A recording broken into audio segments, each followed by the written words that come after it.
મહેસાણાના વિસનગરમાં સામૂહિક દુષ્કર્મ માટે સમગ્ર વિસ્તારમાં રોષ જોવા મળ્યો છે। વિવિધ સમાજના લોકો દ્વારા રેલી યોજાઈ અને દીકરીના ન્યાય મળે તે માટે માંગ પણ ઉઠાવવામાં આવી હતી।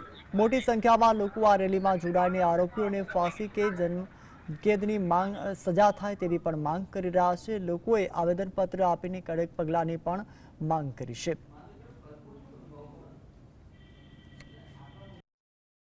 लगभग समझो कि विसनगरनी अंदर लगभग अठवाडिया अगाऊ जे गैंगरेप थयो तो मासूम दीकरी पर અને જે નરાધમોએ સામૂહિક બળાત્કાર કર્યો હતો એ આ મૌન રેલી કાઢી અમે શ્રી મામલતદારશ્રીને અમે આવેદનપત્ર આપ્યું છે અને આ નરાધમોને કડકમાં કડક સજા થાય એવી અમે દરેક સમાજ અમે આ મીડિયાના માધ્યમથી સરકારશ્રીને રજૂઆત કરીએ।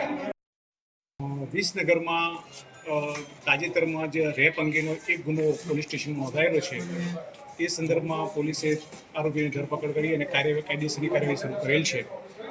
એ કાર્યવાહીમાં યોગ્ય અને ઝડપી કાર્યવાહી થાય તે માટે વિસનગરની જનતાના અને અગ્રણીઓ જે અલગ અલગ સમાજના લોકોએ ભેગા થઈ અને યોગ્ય કાર્યવાહી માટે આવેદનપત્ર આપ્યું છે।